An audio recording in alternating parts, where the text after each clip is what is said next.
Hello दोस्तों, स्वागत है आपका एक नए क्लास में। पहले महा क्लास में हम लोगों ने जो यूनिट कवर की थी उसका नाम था केमिकल काइनेटिक्स। ठीक है सर, आज हम लोग यूनिट 5 कवर करने वाले हैं। ठीक है, ये सर जी सीधे पहली यूनिट से 5वीं यूनिट पे आप कैसे जंप कर गए। हम आपको देखिए महा क्लास है, आपने प्रॉपर सारी चीजें शायद ना पढ़ी हो, तो हम आपको बिल्कुल एक बेस प्लेटफॉर्म बनाते हुए चलेंगे। इसमें से कई सारी चीजें आपने फर्स्ट सेमेस्टर में पढ़ रखी हैं दोस्त, तो ये आपके लिए बहुत इंपॉर्टेंट है और एक एक करके सारी चीजें समझाएंगे। लिक्विड क्रिस्टल इस यूनिट का नाम है। क्या नाम है दोस्त? Liquid crystal. वो आपने थंबनेल पे देख ही लिया होगा। ठीक भाई, लिक्विड क्रिस्टल क्या होता है, किस तरीके से काम करता है, कैसे इंटरमॉलिक्यूलर फोर्सेस होते हैं, नेमेटिक लिक्विड क्रिस्टल क्या होता है, लॉ ऑफ क्रिस्टलोग्राफी क्या होते हैं, इस पे पूरे यूनिट से मान के चलिए 2 क्वेश्चन आपको जरूर मिलेंगे सर। जैसे law of crystallography most wanted है और दूसरा क्लासिफिकेशन ऑफ लिक्विड क्रिस्टल्स भी मोस्ट इंपॉर्टेंट है। ठीक है, बाकी ये तो फर्स्ट सेमेस्टर वाला कुछ चीजें इसमें है, तो ये आपकी दोबारा से हम याददाश्त को ताजा कर दे रहे हैं। और अगर कोई फर्स्ट सेमेस्टर वाला तो दोबारा से रिवाइज भी उसका हो जाएगा सर। ठीक है, तो सबसे पहले आप हेडिंग डालेंगे इंटरमॉलिक्यूलर फोर्सेस। क्या डालेंगे? इंटरमॉलिक्यूलर फोर्सेस क्या होते हैं, आइए समझाते हैं, एक एक करके आपको समझाते हुए चलेंगे। बहुत ध्यान से इस पूरे महा क्लास को आप देखिएगा सर। ठीक है, इसे आप कैप्सूल क्लासेस कह लें, काम क्या है सर। ठीक है, सबसे पहले तो आपको यह समझना पड़ेगा ये डाइपोल क्या होता है। मेरे भाई, डाई मतलब 2 और पोल मतलब किनारे, यानी कोई भी ऐसा कंपाउंड, मान लिया HCl है मेरे भाई। ठीक है, कहने के लिए हाइड्रोजन और क्लोरीन के बीच में साझेदारी होती है, सह संयोजक बंध बनता है, लेकिन कहते नहीं चोर चोरी से जाए हेरा फेरी से ना जाए। क्लोरीन है, फ्लोरीन है, ये सब माइनस वाले हैं, इनकी सबकी विद्युत ऋणात्मकता यानी इलेक्ट्रोनेगेटिविटी बहुत ज्यादा होती है। सर जी इलेक्ट्रोनेगेटिविटी क्या होती है? भैया भीख मांगने की क्षमता इलेक्ट्रोनेगेटिविटी होती है। क्लोरीन का नंबर होता है 17, इनका भैया विन्यास बनता 2 8 7, कॉन्फ़िगरेशन में बाहर 7 है, इन्हें 1 इलेक्ट्रॉन चाहिए, ये चाहिए भैया मेरे भाई। तो ये कितना भी साझेदारी कर ले तब भी ये भीख मांगेंगे मेरे भाई। तो ये भीख मांगते हैं तो इनके ऊपर आंशिक रूप से माइनस आ जाता है, इनके ऊपर आंशिक रूप से प्लस आ जाता है, यानी ये जो मॉलिक्यूल है इसमें 2 किनारे बन गए। एक किनारा ये हो गया, एक किनारा ये हो गया, 2 किनारे मतलब द्विध्रुव, इसलिए इसे कहते हैं डाइपोल। ठीक है भाई, और एक और डाइपोल, तो एक और डाइपोल का मतलब ऐसा ही एक और उठा ला, वही सीधी सी बात है। और इंटरेक्शन का मतलब जुड़ना, जैसे अभी हम और आप इंटरेक्ट कर पा रहे हैं इस वीडियो के माध्यम से, तो हमारे आपके बीच इंटरेक्शन हो रहा है ना सर। तो 1 to 1 इंटरेक्शन हम लोग कर सकते हैं कब? जब आप हमसे, अभी तो फिलहाल 1 to 1 ही कर रहे हैं, आप अकेले बैठ के वीडियो देख रहे हैं, हम अकेले आप यहां पे पढ़ा रहे हैं सर। ठीक है, तो डाइपोल इंटरेक्शन क्या है? जब 2 डाइपोल आपस में इंटरेक्ट करते हैं तो उसे डाइपोल डाइपोल इंटरेक्शन कहते हैं। समझिए कैसे, 2 डाइपोल्स के बीच होने वाले इंटरेक्शन को डाइपोल डाइपोल इंटरेक्शन कहते हैं। किसी भी डाइपोल का फॉर्मेशन किसी मॉलिक्यूल में एटम्स की इलेक्ट्रोनेगेटिविटी में डिफरेंसेस के कारण होता है सर। अभी हमने आपको बताया इलेक्ट्रोनेगेटिविटी का डिफरेंस। इलेक्ट्रोनेगेटिविटी क्या होती है?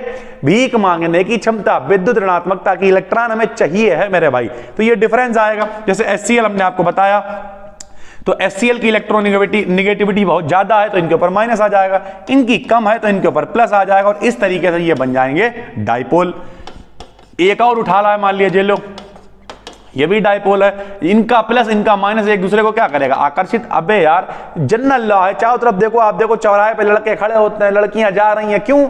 लड़के क्या है? लड़कियां क्या है? प्लस, लड़के क्या है? माइनस है, तो क्या करें? आकर्षित कर रहे हैं ना एक दूसरे को। तो उसी तरीके से इसका प्लस इस माइनस को आकर्षित करेगा, और इस इंटरेक्शन को हम लोग कहेंगे डाइपोल डाइपोल इंटरेक्शन। ठीक है भाई, चलिए सर, हमने यहां पे दिखा भी दिया है वही एग्जांपल, HCl इंटरेक्ट कर रहा है HCl के साथ, और इस इंटरेक्शन को हम लोग कह रहे हैं डाइपोल डाइपोल इंटरेक्शन। कैसी रही मेरा भाई? ठीक है, दूसरा होता है डाइपोल इंड्यूस्ड डाइपोल इंटरेक्शन। अब देखो यहां पे भैया, पहले क्या हुआ, खाली एक लड़का था, यहां देखो भाई, एक आदमी था जो डाइपोल था, लेकिन दूसरा वाला इंड्यूस्ड, दूसरा वाला डाइपोल नहीं था। ठीक है, दूसरा वाला डाइपोल नहीं था, लेकिन इंड्यूस्ड का मतलब होता है प्रेरणा देना, कि हम तो डूबे सनम, तुम्हें संग में ले डूबेंगे। क्या मतलब है? बोले हम तो ताड़ने जा ही रहे हैं लड़कियां, तुम भी चलो, यानी हमें देख के कोई और इन्फ्लुएंस हो गया, कोई और प्रेरित हो गया, कोई और दुखी हो गया, तो उसे क्या कहते हैं? Induced dipole. ये पहले से थे, भीख मांगने की क्षमता इनमें पहले से थी, लेकिन इनमें बाद में आई। भीख मांगने का मतलब पेपर में समझ लेगा ना, मतलब इलेक्ट्रॉनों को ग्रहण करने की क्षमता इन वाले में होगी, इलेक्ट्रोनेगेटिविटी ज्यादा होगी डिफरेंस, लेकिन इनमें नहीं था। लेकिन क्या हुआ? इन्हें देख के ये प्रेरित होगा, और ये होगा इंड्यूस्ड डाइपोल। तो एक प्योर डाइपोल है और एक देख के प्रेरित हुआ है। नहीं, खरबूजे को देख के खरबूजा रंग मिलता है, तो देख के प्रेरित हुआ है, तो इस वाले को कहेंगे इंड्यूस्ड डाइपोल। ठीक है भाई, तो जब एक डाइपोल किसी नॉन पोलर मतलब पहले वो डाइपोल नहीं था, के संपर्क में आता है, तब नॉन पोलर मॉलिक्यूल भी पोलर हो जाता है, जिसे इंड्यूस्ड डाइपोल कहते हैं। अतः एक डाइपोल और एक इंड्यूस्ड डाइपोल के बीच में जो इंटरेक्शन होता है उसे हम लोग डाइपोल इंड्यूस्ड डाइपोल इंटरेक्शन कहते हैं मेरे भाई। ठीक है, बिल्कुल सरल है, कोई दिक्कत नहीं है। जैसे यहां पे आपको दिखाई दे रहा है, एक क्या है, डाइपोल है, तो वो प्लस माइनस में टूटा हुआ है। ये डाइपोल नहीं था, नॉन पोलर था, लेकिन जब ये इनकी संपर्क में आया तो ये भी पोलर हो गया। ये डाइपोल है, ये देख के हुआ इसलिए ये इंड्यूस्ड डाइपोल है, और दोनों के बीच के इंटरेक्शन को हम लोग कहेंगे डाइपोल इंड्यूस्ड डाइपोल इंटरेक्शन। ठीक है भाई। तीसरा होता है लंडन या डिस्पर्शियन फोर्सेस। डिस्पर्शियन फोर्सेस क्या है, अब यहां पे आपको समझना पड़ेगा थोड़ा कायदे से। आइए सर समझाते, बहुत आसान है मेरे भाई, टेंशन न लेना, चिंता की कोई बात नहीं है, हम तेरे साथ पहुंचा देंगे उसके कानों तक हम ये तेरी बात। पहला क्या है, ये भी नॉन पोलर है, ये भी, दोनों नॉन पोलर, दोनों का कोई मोह माया नहीं है, कोई प्लस माइनस नहीं है, कुछ नहीं है, लेकिन अचानक से इनमें जोश जागा और ये पोलर हो गए। कुछ ऐसी एक्टिविटी हुई, कुछ ऐसा इलेक्ट्रोनिगेटिविटी में अंतर आया, दोनों में कुछ आपस में खिच्चू मचा, इनने कहा अब हम पोलर हो जाएंगे, तो ये हो गए पोलर। अब ये अचानक से पोलर हुए, अचानक बाबूजी, अचानक, ऐसे होता नहीं वाला, तो अचानक से ये पोलर हुए, तो इसलिए इन्हें कहेंगे इंस्टेंटेनियस पोलर। क्या कहेंगे, इंस्टेंटेनियस, मतलब अचानक से, ये अचानक से पोलर हो गए। जब ये हो गए तो इन्हें देख के ये भी हो गए, तो ये वाले क्या, ये तो अचानक से हुए तो ये इंस्टेंटेनियस है, लेकिन दूसरे वाले अचानक नहीं हुए, दूसरे वाले इन्हें देख के हुए हैं, प्रेरित हुए हैं, तो ये कहलाएंगे इंड्यूस्ड पोलर। क्या कहलाएंगे, इंड्यूस्ड पोलर। तो यानी एक इंस्टेंटेनियस और एक इंड्यूस्ड, जो इनके बीच में फोर्स लगेगा उसे हम लोग कहेंगे डिस्पर्शियन फोर्सेस। क्या कहेंगे दोस्त, डिस्पर्शियन फोर्सेस। यानी माना दो नॉन पोलर मॉलिक्यूल्स थे ए और बी, जिनमें से एक में न्यूक्लियस में कुछ इलेक्ट्रॉन डेंसिटी में चेंज हुआ, जिससे उसे क्या कहलाएंगे, इंस्टेंटेनियस, वो पोलर हो गया। दूसरा जो नॉन पोलर मॉलिक्यूल है उसे भी उसने पोलर कर दिया, इस प्रकार उसे हमने कहा इंड्यूस्ड पोलर, और इस प्रकार पूरा सिनेरियो चला। अतः एक अचानक वाले यानी इंस्टेंटेनियस वाले और एक पोलर वाले जो इंड्यूस्ड पोलर, उन दोनों के बीच में जो इंटरेक्शन होगा उसे कहेंगे लंडन या डिस्पर्शियन फोर्सेस। ठीक है भाई। उसके बाद हाइड्रोजन बॉन्डिंग मेरे भाई, ये फर्स्ट सेमेस्टर में भी बहुत इंपॉर्टेंट थी और थर्ड सेमेस्टर में भी बहुत इंपॉर्टेंट है, आपको पता होनी चाहिए। क्या होती है हाइड्रोजन बॉन्डिंग, आइए दिखाते हैं क्या होता है हाइड्रोजन बॉन्डिंग। बताओ, जब हाइड्रोजन किसी हाई इलेक्ट्रोनिगेटिविटी वाले, हाई इलेक्ट्रोनिगेटिविटी जिसकी भीख मांगने की क्षमता बहुत विकट है, और आपको पता होना चाहिए कि जो पूरी आवर्त सारणी होती है उसमें सबसे बड़े भिखारी कौन होते हैं, हेलोजेंस। कौन कौन, फ्लोरीन से बड़ा भिखारी कोई है ही नहीं, इनकी इलेक्ट्रोनिगेटिविटी सबसे ज्यादा। फ्लोरीन है, क्लोरीन है, ब्रोमीन है, आयोडीन है, इससे पहले ऑक्सीजन है, उससे पहले नाइट्रोजन है, इधर की तरफ जब चलो उससे कम सल्फर है। तो हमेशा इधर से इधर पीरियोडिक टेबल में जाने पर निगेटिविटी वाला लक्षण बढ़ता जाता है।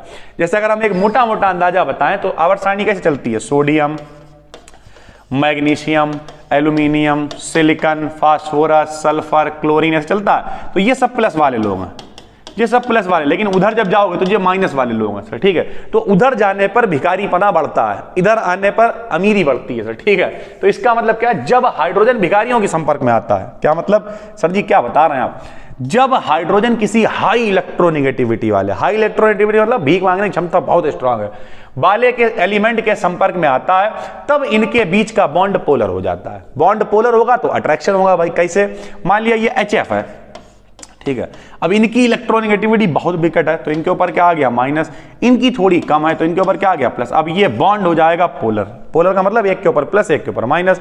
तो अब होगा क्या, मान लिया कोई दूसरा HF यहां घूम रहा था, इनके ऊपर प्लस इनके ऊपर, तो इनके बीच में होने लगेगा इंटरेक्शन। जो बीच में इंटरेक्शन यानी जो कनेक्शन बनेगा उसे हम लोग कहेंगे हाइड्रोजन बॉन्डिंग।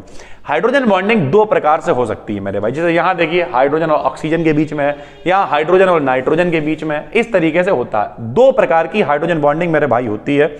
पहली होती है इंटरमॉलिक्यूलर हाइड्रोजन बॉन्डिंग। कौन सी होती है, इंटरमॉलिक्यूलर हाइड्रोजन बॉन्डिंग। और दूसरी होती इंट्रामॉलिक्यूलर, बहुत आसान है, जब दो या दो से अधिक पोलर मॉलिक्यूल्स, एक ही मॉलिक्यूल होगा तो उसे कहेंगे इंट्रा, और दो या दो से ज्यादा होंगे तो उसे कहेंगे इंटर। देखिए सर कैसे, आइए सर दिखाते हैं। जैसे यहां लिखा HF1, HF2, HF3 यानी 2 या 2 से ज्यादा हो सकते हैं, तब हम लोग उसे क्या कहेंगे, इंटरमॉलिक्यूलर। क्या भैया, ये लो, इनके ऊपर क्या आ गया प्लस, इनके ऊपर क्या आ गया माइनस, इनके ऊपर क्या आ गया प्लस, इनके ऊपर क्या आ गया माइनस, दोनों एक दूसरे को क्या करने लगे, आकर्षित। ये जो डॉटेड लाइन से दिख रहा है इस बॉन्ड को हम लोग कहते हैं इंटरमॉलिक्यूलर हाइड्रोजन बॉन्डिंग। क्या कहते हैं, इंटरमॉलिक्यूलर हाइड्रोजन बॉन्डिंग। मजा आए तो नीचे भैया चैनल है सब्सक्राइब कर लेना फटाफट से।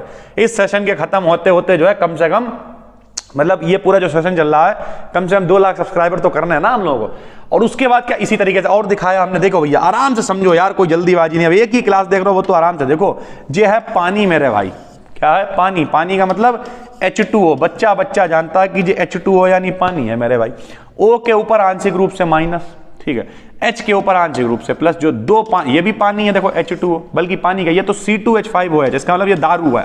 मजा आ गया, C2H5OH लो शॉर्ट में लिख दे रहा है, ये है अल्कोहल यानी दारू, और ये क्या है पानी है। बोले सर जी पानी के साथ में कि सोडे के साथ में, पानी के साथ में, क्यों, हाइड्रोजन बॉन्डिंग बनेगी दोनों के बीच। ये लो, ये पानी ये दारू के बीच में हाइड्रोजन बॉन्ड, मस्त हाइड्रोजन बॉन्डिंग आपको दोनों को स्वाद एक साथ लाने में मजा दिलाएगा सर, ठीक है।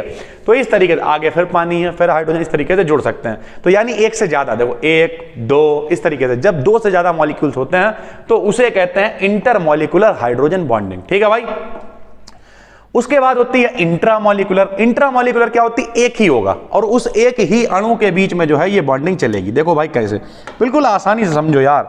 हमने यहां पे एक एग्जांपल लिया है ऑर्थो नाइट्रोफिनॉल, सब बच्चे देखें, जब कभी भी हम सिर्फ ऐसे बनाएंगे, यहां OH लगा देंगे तो मेरे भाई इसे कहेंगे फिनॉल। सबने 12th में पढ़ रखा है, इसे हम लोग क्या कहेंगे, फिनॉल कहेंगे, ठीक।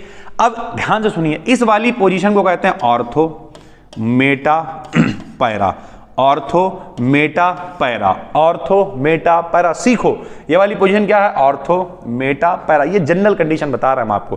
कुछ लोग बहस करने आ जाएंगे, अबे सर जी को पढ़ाना नहीं आता, ये पोजीशन बदलती हैं। हम आपको जनरल कंडीशन सिखा रहे हैं, बाकी जो काबिल बने वो बाद में मिले हमसे, ठीक है सर। तो ये है ऑर्थो, ये है मेटा और ये है पैरा, ठीक है भाई। तो अब करना क्या है, देखो यहां पर ऑर्थो वाली पोजीशन पे हम लिख दे रहे हैं NO2।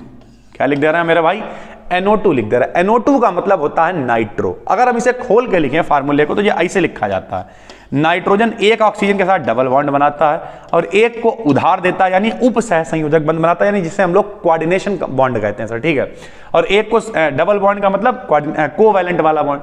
तो इस हाइड्रोजन और इस नाइट्रो वाले O के बीच में अट्रैक्शन होगा, ये इसे हम लोग कहेंगे इंट्रामॉलिक्यूलर। क्यों, क्योंकि यहां पर जो कोई अलग अलग नहीं है, इस पूरे का एक ही चीज है और इसका नाम क्या है, ऑर्थो नाइट्रोफिनॉल। सर जी हम भूल जाएंगे, हमें याद नहीं रहेगा, अरे ऐसी तैसी भूलने की। लो यहां हम लोग अभी बनाते हैं, आइए सर बताओ सबसे पहले क्या बनाओगे, फिनॉल। आ जाओ मेरे भाई, ये क्या है, ये लगाया रिंग और यहां OH लगा दिया तो ये क्या है, फिनॉल, ठीक। ऑर्थो नाइट्रोफिनॉल, तो ऑर्थो पोजीशन पे क्या लगाओगे, NO2। बताओ मेरे भाई, ये N है, यहां क्या लगा देंगे O और यहां एक और O, NO2 लग गया। इनका हाइड्रोजन इनका ऑक्सीजन, इनके बीच में क्या होगा, बॉन्डिंग, और ये कहलाएगी इंट्रामॉलिक्यूलर हाइड्रोजन बॉन्डिंग। नाम बताओ इसका, ऑर्थो पे NO2 लगा तो ऑर्थो नाइट्रोफिनॉल। जिसे दिक्कत हो नीचे कमेंट करके बता देना, सॉल्व कर देंगे सर, ठीक है, इस तरीके से। उसके बाद effect of hydrogen bonding on physical properties of, जितनी भी चीजें हैं लिक्विड, उन पे क्या फर्क पड़ता है कंपाउंड्स की। मेरे भाई ये क्वेश्चन 3 नंबर में बड़ा पूछा जाता है कि अगर जैसे जो बर्फ है, यहां पर हम आपको लिख के बता दें तो थोड़ा अच्छे से समझ में आएगा। आइए सर इधर देखिए, मान लिया हम आपसे कहें, ऐसा क्वेश्चन आता है कि जो HF है वो लिक्विड है, लेकिन जो HCl है वो गैस है, क्यों। H2O जो है वो लिक्विड है, लेकिन जो H2S है वो गैस है, क्यों। ऐसे करके क्वेश्चन बाई चांस आ जाए मेरे भाई, तो जो भी लिक्विड होंगे उनमें सब में हाइड्रोजन बॉन्डिंग होगी। इसमें हाइड्रोजन बॉन्डिंग है इसलिए, इसमें हाइड्रोजन बॉन्डिंग है इसलिए, इनमें हाइड्रोजन बॉन्डिंग नहीं है इसलिए ये गैस है। तो जिनमें भी हाइड्रोजन बॉन्डिंग होती है उनकी फिजिकल प्रॉपर्टी ज्यादातर कैसी होती है, लिक्विड होती है मेरे भाई, ठीक है। एथिल अल्कोहल कैसा, शराब कैसी होती, पीते हो कि खाते हो, पीते हो ना, क्यों, हाइड्रोजन बॉन्ड बनाता है मेरे भाई, इस तरीके से, ठीक है। यही लिखा हुआ है। फिजिकल स्टेट क्या होता है, हाइड्रोजन बॉन्डिंग के कारण HF लिक्विड होता है, HCl HBr HI ये सब क्या होते हैं, इनमें बॉन्डिंग नहीं होती है, इसलिए ये सब गैसेस हैं। अच्छा ये PDF आपको कहां मिलेगी, टेलीग्राम पे जाके आपको सर्च करना है बी डिकेडियन बीएससी, वहां पे सारी पीडीएफ आपको मिल जाएंगी, बिल्कुल भी टेंशन लेने की जरूरत नहीं है। या फिर अब जल्द ही एप्लीकेशन पे कोर्स लॉन्च होने वाला है, वो कोर्स का मतलब कुछ पैसा कमाना नहीं, लेकिन टेलीग्राम पे बहुत कंटेंट हो गया तो लोग ढूंढ नहीं पा रहे हैं, तो इस वजह से सारा कंटेंट उठा के वहां डाल दिया जाएगा, साथ में पीडीएफ पड़ जाएंगी। 100, 150, 200 रुपए का कोर्स होगा, आराम से आदमी कहीं एक जगह सुकून से पढ़ पाएगा, बस इतना है। बाकी यहाँ पर सब कुछ फ्री है, टेंशन नहीं लेनी है, मस्त होकर पढ़ना है, ठीक है। और अगर आप बहुत गरीब हैं तो कोई टेंशन नहीं, टेलीग्राम पे सारे नोट सब कुछ हमने फ्री। लोग कह रहे कंटेंट चोरी हो जाएगा, अरे कुछ नहीं यार, चुरा के कहां ले जाओगे, टैलेंट थोड़ी चुरा लोगे हमारा, कोई दिक्कत नहीं है, ले जाओ यार, कोई दिक्कत नहीं, बस खुश रहो यार। मेल्टिंग पॉइंट, बॉइलिंग पॉइंट क्या होता है, अगर हाइड्रोजन बॉन्डिंग हो तो मेल्टिंग पॉइंट और बॉइलिंग पॉइंट भी इंक्रीज हो जाता है, ठीक है भाई। बाकी इनके पीछे रिसर्च मेहनत है, ये कोई किसी का कंटेंट चोरी किया हुआ नहीं है। आप देखिए ये सब पीपीटी वगैरह बनी हुई, इन पे मेहनत लगती है, लिखना बनाना पड़ता है बैठ के, टीम है पीछे, मेहनत है उसके, ठीक है। और क्या टीम, कोई बहुत बड़ी टीम नहीं है, कई तो जितनी चीजें आते जा रहा पीडीएफ हम खुद ही लिखते हैं बैठ के, बाकी 1-2 बच्चे हैं जो मदद कर देते हैं, इस तरीके से चीजें चलती हैं मेरे भाई, ठीक है। खैर सपना है एक बड़ा, लगे रहेंगे तो पहुंचेंगे वहां भी। तो ये देखिए जैसे यहां पर हमने 2 एग्जाम्पल आपको दे रखे हैं, ये है पैरा नाइट्रोफिनॉल, ठीक है, और ये है ऑर्थो नाइट्रोफिनॉल। ये एक ही मॉलिक्यूल है, पूरा ऑर्थो नाइट्रोफिनॉल एक ही मॉलिक्यूल है, तो इसमें क्या मेल्टिंग पॉइंट और बॉइलिंग पॉइंट लोअर है, लेकिन यहां पर 2 अलग अलग हैं। तो मेल्टिंग, एमपी का मतलब मेल्टिंग पॉइंट, कितने पे मेल्ट होता है, नहीं कितने पे गलता है। बीपी का मतलब बॉइलिंग पॉइंट, कितने पे उबलता है, ये हायर है, ठीक है भाई। मॉलिक्यूलर मास क्या होता है, तो मॉलिक्यूलर मास जो है वो थोड़ा सा ज्यादा, मतलब थोड़ा सा कम हो जाता है अगर हाइड्रोजन बॉन्डिंग होती है तब। कैसे, उसे समझने के लिए हमने एग्जांपल इस्तेमाल किया है CH3COOH। CH3COOH का मतलब मेरे भाई होता है एसिटिक अम्ल। क्या नाम होता है, एसिटिक अम्ल।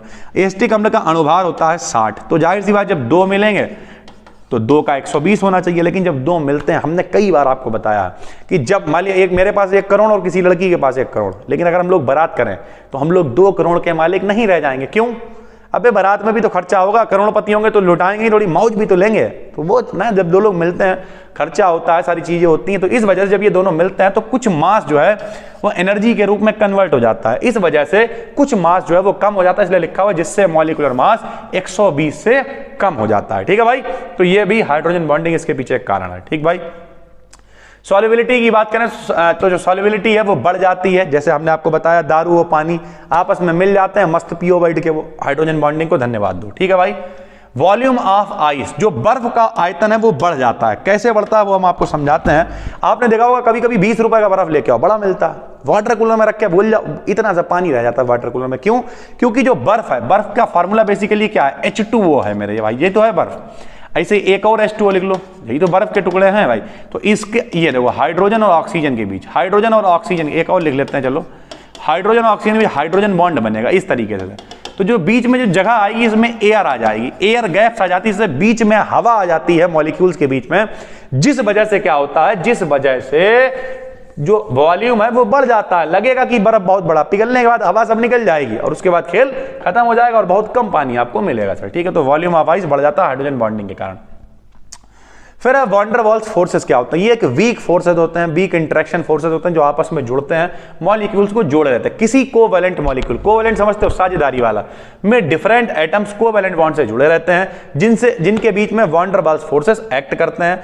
वॉन डेर वाल्स फोर्सेस कौन कौन से होते हैं, जितने भी अभी हमने ऊपर लिखे थे, डायपोल डायपोल इंटरेक्शन, ये सब लगभग इसी में आते हैं वॉन डेर वाल्स फोर्सेस में, ठीक है सर।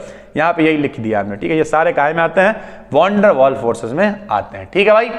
उसके बाद आ जाता है लिक्विड क्रिस्टल, जो अपने यूनिट का नाम है, मेन यूनिट का नाम है कि लिक्विड क्रिस्टल क्या होता है। देखो आराम से समझो, टेंशन बिल्कुल ना लो, बड़ा मजा आएगा, ठीक भाई। तो सबसे पहले तो आपको यह समझना पड़ेगा कि सर जी लिक्विड क्रिस्टल और लिक्विड एक ही चीज है क्या, पहले तो यह समझना पड़ेगा ना सर। आइए सर देखते हैं। तो हमने यहाँ पे क्या लिखा, हमने लिखा कुछ ऐसे सॉलिड्स होते हैं जिन्हें जब हम लोग गर्म करते हैं तो 2 परिवर्तन होते हैं। सबसे पहले क्या होता है, सॉलिड एक टर्बिड लिक्विड में परिवर्तित हो जाता है, यानी थोड़ा सा टर्बिड मतलब क्या होता है, धुंधला हो जाता है, और अधिक हीट करने पर टर्बिडिटी समाप्त हो जाती है, धुंधलापन समाप्त हो जाता है, और क्लियर लिक्विड में परिवर्तन हो जाता है। यानी सबसे पहले क्या है, मान लिया सबसे पहले ठोस है उसे हमने क्या किया, गर्म किया, तो उससे क्या हो गया, टर्बिड लिक्विड बना। टर्बिड मतलब पहले धुंधला होना शुरू हुआ, फिर और गर्म करते रहे तो हमें क्लियर लिक्विड मिल गया सर, ठीक है। तो हमने लिखा क्लियर लिक्विड जो है वो ट्रू लिक्विड होता है, जबकि टर्बिड लिक्विड को जबकि टर्बिड लिक्विड क्या एक बीच की स्टेट है जिसे हम लोग कहते हैं मेटामॉर्फिक स्टेट या लिक्विड क्रिस्टल कहते हैं। तो अब अगर सरल भाषा में हम आपको बताएं तो लिक्विड क्रिस्टल क्या है, एक बीच की स्टेट है जो प्रोसेस हो रहा है कि सबसे पहले क्या है, सबसे पहले हमने ठोस लिया, उसे हमने क्या किया, गर्म किया, गर्म करा तो वो पिघलना शुरू होगा, जिस समय वो पिघल रहा होगा तो धुंधलापन लगेगा, उस धुंधलेपन वाली स्टेट को ही हम लोग कहेंगे लिक्विड क्रिस्टल या फिर टर्बिड लिक्विड, ठीक है। और जब उसे और गर्म करते रहोगे तो वो पूरी तरीके से पिघल जाएगा और क्लियर हो जाएगा सर, ठीक है। तो अब कैसे हमने गर्म किया, तो देखो भाई सॉलिड को हमने T1 टेम्परेचर पे गर्म किया, सॉलिड को किस पे गर्म किया हम लोगों ने, T1 टेम्परेचर पे गर्म किया, और टर्बिड लिक्विड को T2 टेम्परेचर पे गर्म किया हमने। गर्म किया तो T1 क्या है, T1 एक वो टेम्परेचर है जो सॉलिड को टर्बिड लिक्विड में चेंज कर रहा है, और T2 वो है जो टर्बिड को क्लियर में चेंज कर रहा है। तो हमने लिखा T1 जो है वो ट्रांजिशन टेम्परेचर है, ट्रांजिशन मतलब जो परिवर्तित कर रहा है, और T2 मेल्टिंग पॉइंट है जिसपे वो पिघल के पूरी तरीके से गल जाता है, मेल्टिंग मतलब गलना, गल जाएगा और प्रॉपर हमें क्लियर लिक्विड मिल जाएगा सर, ठीक है।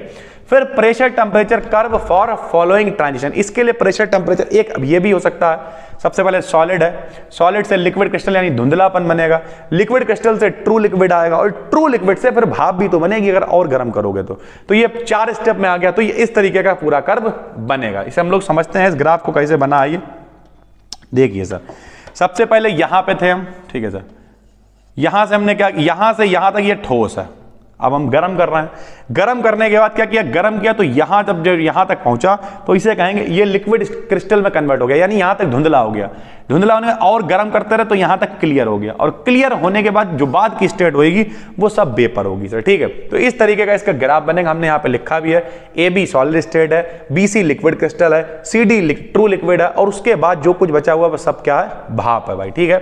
B क्या होगा, ट्रांजिशन टेम्परेचर, ट्रांजिशन मतलब जो ठोस को टर्बिड लिक्विड में चेंज करेगा, ट्रांजिट करेगा सर, ठीक है। C क्या है, मेल्टिंग पॉइंट है जिस पे वो पिघल जाएगा। EB क्या है, इफेक्ट ऑफ वेपर प्रेशर और ट्रांजिशन टेम्परेचर। ये वाला जो ग्राफ है ध्यान से समझिए सर, बिल्कुल भी टेंशन नहीं लेनी है। ये वाला जो ग्राफ है ये क्या है, ये जो वेपर प्रेशर है और इसके टेम्परेचर के बीच ग्राफ बना हुआ, तो इस टेम्परेचर पे इस वेपर प्रेशर का कितना फर्क पड़ रहा है, ये वो ग्राफ है। और ये वो ग्राफ है जितना इस पे, इस वाले पॉइंट पे इसका फर्क पड़ रहा है। वेपर प्रेशर समझते हो, बाष्प दाब, वायुमंडल का दाब भी तो कुछ होगा जब हम लोग गर्म कर रहे होंगे। आपने सुना होगा पहाड़ों पे दाल देर में गलती है, क्यों गलती यार, बाष्प वहां पे दाब जो है वो कम होता है ना, वेपर प्रेशर कम होता है, तो वहां पे प्रेशर कुकर वगैरह का इस्तेमाल करना पड़ता है, सारी चीजें। यहाँ के अगर वहां भगोना लेके बैठ जाओ दाल गलाने के लिए, गलेगी नहीं मेरे भाई वो, क्यों, क्योंकि दाब कम होता है ना भाई, सीधी बात है। उसके बाद आ जाता है classification of liquid crystal most wanted है मेरे भाई, ठीक है। पूरी एक टेक में ये वीडियो बन रही है, कुछ भी रिटर्न विद्यालय नहीं, पिछले हमें खुद ही 11 साल हो गए पढ़ाते हुए, तो आराम से पढ़ो, भरोसा करो, टेंशन ना लो, मस्त होकर पढ़ो, कुछ भी गायब नहीं करना है, पूरा आप सिलेबस मिला लेना और आराम से पेपर दे के आओ, टेंशन लेने की जरूरत नहीं है सर, ठीक है। बाकी कुछ लग रहा है कुछ छूट गया, कमेंट करके बताओ, हम लेके आ जाएंगे सर, ठीक है। तो लिक्विड क्रिस्टल 3 प्रकार के होते हैं। पहला होता है स्मेक्टिक लिक्विड क्रिस्टल, ठीक है, बिल्कुल आसान है, टेंशन ना लेना। दूसरा होता है निमेटिक लिक्विड क्रिस्टल, और तीसरा होता है कोलेस्ट्रिक लिक्विड क्रिस्टल। इन तीनों को समझने के लिए आप इसे समझ लो, ये हमने यहाँ पे एक डायग्राम बनाया हुआ, क्या है, जिसमें जो है जो मॉलिक्यूल्स है, पहले हम आपको थोड़ा सा पढ़ के सुनाते हैं, तब आप देखना डायग्राम को बहुत आराम से समझ लो क्या लिखा हुआ। ये यहां से देखिएगा, स्मेक्टिक लिक्विड क्रिस्टल के मॉलिक्यूल्स एक दूसरे के पैरेलल होते हैं, यानी सीधे सीधे होंगे और लेयर्स फॉर्म में प्रेजेंट होते हैं, एक लेयर बनाएंगे सीधी सीधे, ठीक है। ये मैग्नेटिक फील्ड के द्वारा प्रभावित नहीं होते, ये एनाइसोट्रॉपी यानी भिन्न भिन्न दिशाओं में फिजिकल प्रॉपर्टीज इनकी अलग अलग होती हैं।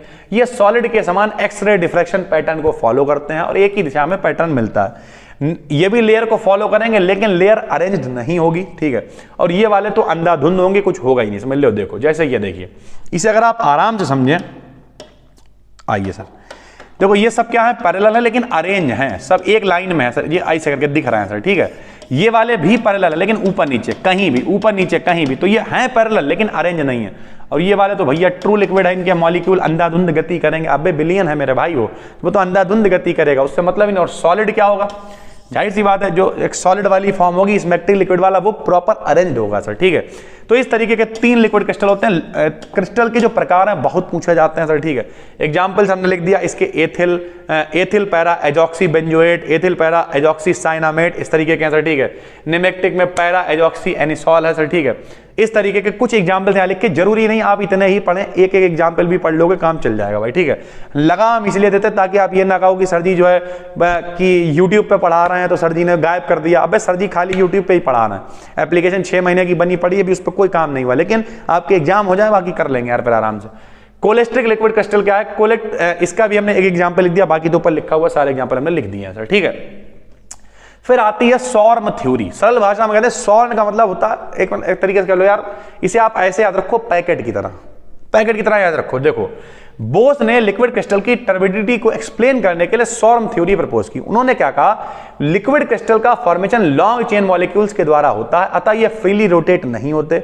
गर्म करने पर मॉलिक्यूल्स के छोटे छोटे ग्रुप बन जाते हैं। देखो भाई अभी हमने क्या कहा, इन ग्रुप्स को ही हम लोग क्या कहते हैं मेरे भाई, सॉर्म कहते हैं। ये देखो जो थारा भाई चमन कह रहा है वही है, इन ग्रुप्स को क्या कहते हैं, सॉर्म कहते हैं। आपस में पैरेलल होते हैं, परंतु ये दूसरे सॉर्म के मॉलिक्यूल्स के पैरेलल हो भी सकते हैं और नहीं भी हो सकते हैं। इसका मतलब क्या है, इधर देखो ऐसे देखिए, ये है ग्रुप सर, ठीक है। तो इन्होंने क्या कहा भाई, सॉर्म थ्योरी क्या है कि इस तरीके के छोटे छोटे ग्रुप बन जाएंगे, ये ऐसे करके, ये छोटे छोटे ऐसे ग्रुप बन जाएंगे, और ये जो ग्रुप हैं इन्हें हम लोग सॉर्म कहेंगे। इनके अपने मॉलिक्यूल तो पैरेलल होंगे, लेकिन इसके मॉलिक्यूल इस वाले के पैरेलल हो भी सकते हैं और नहीं भी हो सकते हैं सर, ठीक है। तो इसे इन्होंने क्या कहा, सॉर्म थ्योरी का। ये अपना सॉलिड है, पिघलना शुरू हुआ तो इस तरीके से छोटे छोटे पैकेट बन गए एक तरीके से, उसे सॉर्म कह देंगे, और फिर वो जब पूरी तरीके से गर्म होता रहा तो आखिरी में ट्रू लिक्विड बन जाएगा। तो इस तरीके से ये पूरा प्रोसेस चलता है। आखिरी में difference between solid liquid crystal and true liquid. तो सॉलिड क्या होता है, जिसके ठोस जिसे हम लोग कहते हैं, ठीक है। लिक्विड क्रिस्टल क्या होता है, बीच की स्टेट है, और ट्रू लिक्विड क्या है, यानी द्रव कह लो जिसे। तो लिक्विड क्रिस्टल सॉलिड और लिक्विड के बीच की अवस्था है। लिक्विड में मॉलिक्यूल्स का अरेंजमेंट डिसऑर्डर्ड होता है, अंधाधुंध गति करते हैं, और जो सॉलिड वाला उसमें, अरे यार कक्षा 9 में पढ़ाया जाता है, ठोस के अणु पास पास होते हैं, द्रव के दूर दूर थोड़ा सा होते हैं उसकी तुलना में, बीच की स्टेट है, वही सब लिखा हुआ है, ठीक है।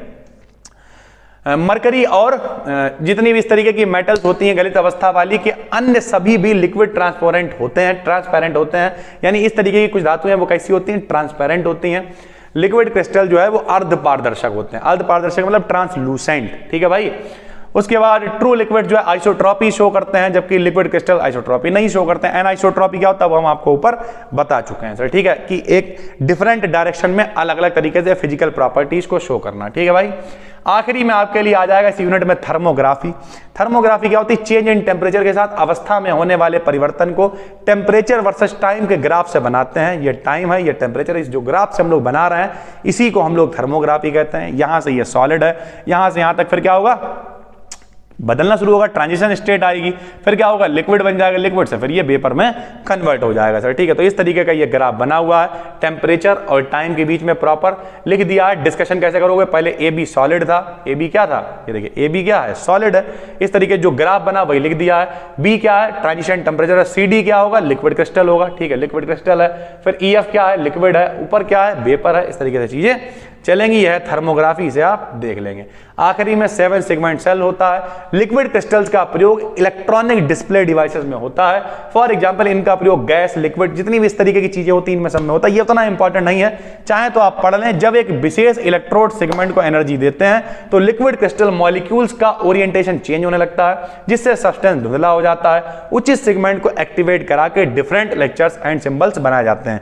यानी जो सिंबल्स वगैरह हम लोगों को देखने को मिलते हैं वो 7 सेगमेंट सेल्स की सहायता से बनाए जाते हैं। सरल भाषा में कह दें तो इस प्रोसेस में बहुत कम एनर्जी की आवश्यकता होती है। ऐसे डिवाइस को 7 सेगमेंट सेल कहते हैं। यानी 7 सेगमेंट सेल क्या होता है, कोई ऐसी डिवाइस जिसमें बहुत कम एनर्जी को खर्च करके हम लोग जो सिंबल्स हैं उन्हें बना सकते हैं, दिखा सकते हैं, उन्हें हम लोग 7 सेगमेंट सेल कहते हैं, ठीक है। यूजेस की बात कर लें तो जो घड़ी होती है, वेस्ट मतलब कलाई वाली घड़ियां होती हैं, पॉकेट कैलकुलेटर्स होते हैं, उन सब में यूज होता है। आप 7, अरे यार सरल भाषा में बताएं, आप कभी भी घड़ी देखना, उस घड़ी में देखना जो डिजिटल वॉच होती है, सर यहीं कहीं पर रखी होगी शायद, बच्चों ने हटा दी है, लेकिन जो डिजिटल वॉच होती है उसमें देखना पूरा जीरो दिख रहा होता है। कैसे बताएं भाई आप लोगों को, उसमें पूरा जीरो दिख रहा होता है, ठीक है, ऐसे करके। और ध्यान से देखना, फिर जब वो जलती है तो उसी से 1 बन जाता है, उसी से 2 बन जाता है, उसी से 3, तो वो कैसे हो रहा है, वो यही सारी चीजें तो इस्तेमाल हो रही हैं, सेगमेंट सेल्स वगैरह, ठीक है। बाकी ट्यूमर का डिटेक्शन करने में होता है। लुब्रिकेंट मतलब क्या होता है, इसमें चिपकाने वाले होते हैं उन्हें लुब्रिकेंट बोलते हैं सर, ठीक है। इस तरीके की चीजें। आखिरी में स्किन का टेम्परेचर है उसे जानने के लिए, शरीर में डाइजेशन कैसे हो रहा है, इन सब के बीच में पूरा लिक्विड क्रिस्टल में परिवर्तित होते हैं। इसके पश्चात ही सारी चीजें बदलती हैं। स्ट्रक्चर की बात करें, ये परफेक्ट ऑर्डर सॉलिड है, प्रॉपर उसका स्ट्रक्चर होगा, सीधी सी बात है। लिक्विड का स्ट्रक्चर अलग अलग होता है और गैस का स्ट्रक्चर बिल्कुल अणु दूर दूर होते हैं, सभी को पता है, ठीक है। रैंडम मॉलिक्यूलर मॉडल कहते हैं, उसी को किस तरीके से बताता है, तो वही है रैंडम का मतलब कुछ भी, यानी गैस के अणु अंधाधुंध तरीके से गति करते हैं, अंधाधुंध मोशन करते हैं, इसी को हम लोग मॉडल को कहते हैं रैंडम मॉलिक्यूलर मॉडल, ठीक है।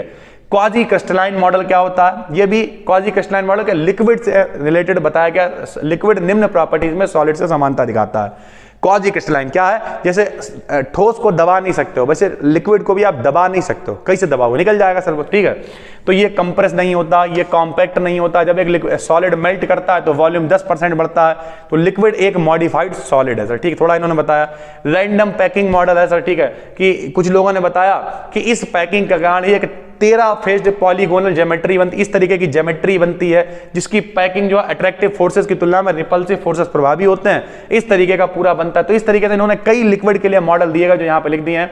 उसके बाद साइबोटैक्टिक ग्रुप मॉडल है, इन्होंने क्या कहा, लिक्विड का स्ट्रक्चर छोटा होता है, लार्ज नंबर में मॉलिक्यूल इकट्ठे हो जाते हैं और ग्रुप बनाते हैं, जिन्हें साइबोटैक्टिक ग्रुप्स कहते हैं, इस तरीके से सर, ठीक है। क्यों, कुछ लोग यहाँ इकट्ठे हैं, कुछ लोग यहाँ इकट्ठे हैं, कुछ लोग यहाँ इकट्ठे हैं, तो जो थोड़े थोड़े लोग इकट्ठे हैं, इन ग्रुप्स को ही हम लोग क्या कहते हैं, साइबोटैक्टिक ग्रुप्स कहते हैं। तो ये अलग अलग मॉडल दिए गए हैं सर, ठीक है।